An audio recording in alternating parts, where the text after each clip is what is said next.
LDF പ്രതീക്ഷയിലാണെങ്കിൽ UDF ഒട്ടും പ്രതീക്ഷയ്ക്ക് ഒരു കുറവുമില്ല. ഉയർന്ന പോളിംഗ് അനുകൂലമാകുമെന്ന പ്രതീക്ഷയിലാണ് UDF ക്യാമ്പ്. 100-ലധികം സീറ്റുമായി UDF അധികാരത്തിലെത്തുമെന്ന് പ്രതിപക്ഷ നേതാവ് VD സതീശൻ ഇന്ന് വീണ്ടും ആവർത്തിച്ചു.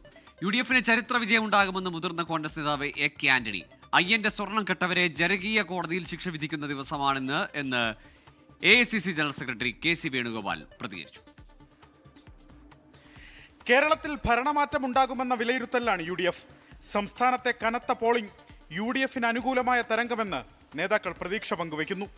100-ന് മുകളിൽ സീറ്റുമായി ഇടതുമുന്നണിയെ കടപുഴക്കാനാകുമെന്നാണ് തെരഞ്ഞെടുപ്പിന് തൊട്ടു പിന്നാലെയുള്ള UDF ക്യാമ്പിന്റെ കണക്കുകൂട്ടൽ. ജനവികാരം കൃത്യമായി ബോധ്യപ്പെട്ടെന്ന് പ്രതിപക്ഷ നേതാവ് VD സതീശൻ. ഞങ്ങൾ 100-ലധികം സീറ്റുമായി ഞങ്ങൾ അധികാരത്തിലേക്ക് വരും എന്നുള്ള കാര്യത്തിൽ യാതൊരു സംശയമില്ല, ഒരു സംശയമില്ല. കേരളം ഇത്തവണ UDF തൂത്തുവാരുമെന്ന് മുതിർന്ന നേതാവ് AK ആന്റണി. തുടർഭരണം കേരളത്തിലെ LDFന്റെ ശവക്കുഴി തോണ്ടും. UDF കട്ടായം ഒരു തരം, 2 തരം, 3 തരം UDF ഭരണം ഉറപ്പിച്ചു. മാർക്സിസ്റ്റ് പാർട്ടിക്ക് ഇനി പ്രതിപക്ഷ നേതാവിനെ തിരഞ്ഞെടുക്കാം ഇലക്ഷൻ കഴിയുമ്പോൾ. തുടർഭരണം വന്നാൽ കേരളത്തിൽ ഇടതുപക്ഷത്തിന്റെ ശവക്കുഴി തോണ്ടും. LDF സർക്കാരിനെതിരെ ജനം ഒന്നടങ്കം വിധിയെഴുതുമെന്ന് KC വേണുഗോപാൽ. 10 കൊല്ലക്കാലമായി നാട് ഭരിക്കുന്ന ഈ പിണറായി വീണ്ടും 5 വർഷം കൂടി ഭരിക്കണമോ? എനിക്കുറപ്പുണ്ട് കേരള ജനത ഒറ്റക്കെട്ടായി അതിനെതിരെ വിധി എഴുതും. 100-ലധികം സീറ്റുകളുമായി ഐക്യജനാധിപത്യ മുന്നണി അധികാരത്തിൽ വരും. മത്സരിച്ച സീറ്റുകളിലെല്ലാം വിജയപ്രതീക്ഷയെന്ന് മുസ്ലിം ലീഗ്.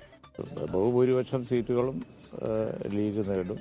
UDF തങ്ങൾ പറഞ്ഞു തന്നെയാണ് അതിൻ്റെ കണക്ക്. എല്ലാവരും ഒരേ കണക്കാ ഏകദേശം പറയുന്നത്. ഓരോ ജില്ലയിലുള്ള കാര്യങ്ങൾ എടുത്ത് അനലൈസ് ചെയ്താൽ UDF നല്ല ഭൂരിപക്ഷത്തിൽ വിജയിക്കും. 10 വർഷത്തെ പിണറായി സർക്കാരിനെതിരായ ജനവികാരം ആഞ്ഞടിച്ചതാണ് ഉയർന്ന പോളിംഗ് നിരക്ക് നൽകുന്ന സൂചനയെന്ന് UDFലെ മറ്റു ഘടകകക്ഷികളും വ്യക്തമാക്കുന്നു. 24 തിരുവനന്തപുരം.